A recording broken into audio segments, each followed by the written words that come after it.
Hey guys, Mike with Big Kid Powersports here. Today we're talking about studs. The information I'll give you is subjective. Everyone's got their own opinion on it, and a lot of it is just personal preference. The one misconception that's out there is people just think that the smaller amount of studs they put in a track, the better off they are, be less damage to the track. That's actually not necessarily true.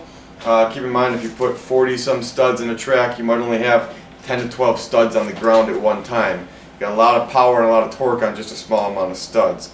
I recommend a minimum of 96 studs. You get up to the larger CC sleds. 144 is another good pattern. And another thing is the pattern you choose. Again, it's subjective. Although I get a lot of people that say, well, it doesn't matter, I'm just going to throw them in wherever I want. Not really the best idea.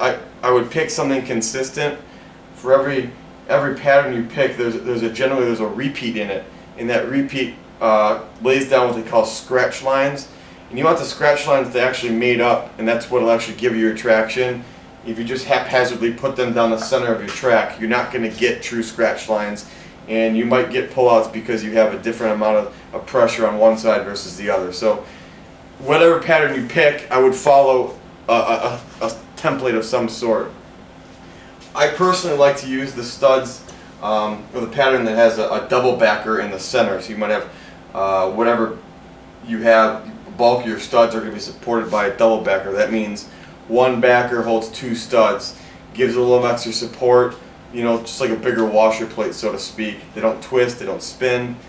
Which brings me to my other point. If you do, even in a pattern that has double backers, you might have an assortment of them that are still single.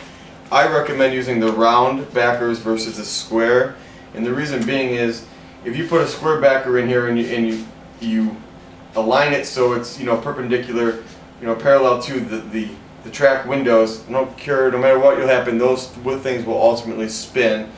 That square backer then becomes a diamond shape on here when it rotates, and the points of them can actually start to dig into the track and cause pullouts. So again, a subjective thing. I personally like the round ones. If you're using a single ply track, you're going to want to use the larger size backers. If you use the larger size backer, they also make a special stud that's got a larger size head. The track is thinner, so you want a larger surface area so you don't get a pullout.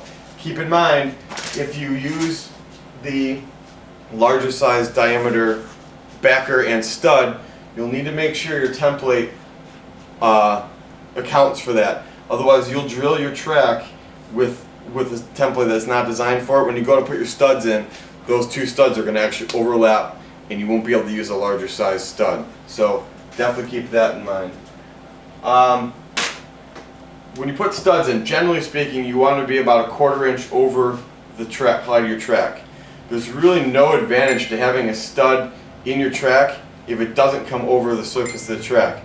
It's not going to really help you in deep powder. If it doesn't touch the ground, it's really doing you no good. So if that stud does not come over the length of your track, it's really a waste of time and money to even put it in. On the taller studs, I recommend using what they call tall nuts. And basically all it is the nut that you put on the stud is literally taller. It comes up higher into the stud, and it creates a little bit more of a support. So as the thing goes around, you definitely get less bent studs. A lot of the larger length studs come with them already, but something to keep in mind when you're shopping for them. A lot of people like to stud on the outside or all the way across. People do believe that if they're studded on the outside, you're going to get pullouts. Well, it's true that obviously you have less material of studding on the outside, so you are more prone to a pullout. But if you're always riding up north and you're on, groomed trails and you're not hard on your sled, I've seen guys that stud outside of their track with no issue at all, never a problem. If you do a lot of ditch banging, you're crossing roads and you're hard on a track and you're constantly full throttle, no throttle, studding on the outside of your track is probably not for you. All it takes is one of those studs to come out and go through a heat exchanger, and that dollar pick costs you, thousands of dollars worth of motor damage. Other than that, again, Pick a pattern that you think works for you. Stick with it. I would say on a 600cc sled, something between 96 and 144 is at that point is subjective to what you like. I certainly wouldn't go any less than 96.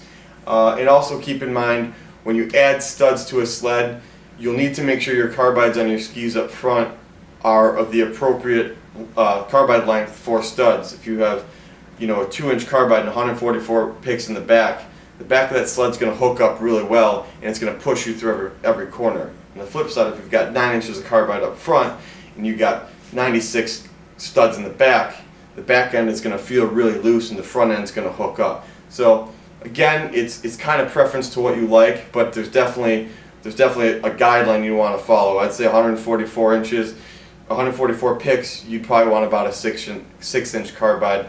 Some guys like a little less, but it's subjective, certainly no less than 4. So if you got any questions, let us know. We carry woodies, we carry Studboy, we do Roten, we do whatever you want. We get you hooked up, get you with the drill bits. If you don't know how to do it, if you can drill a hole and tighten a nut and bolt, you can do it. Don't pay somebody $1 a stud to put these things in. So if we can help you out, let us know. 815-363-1254. Big Kid Powersports.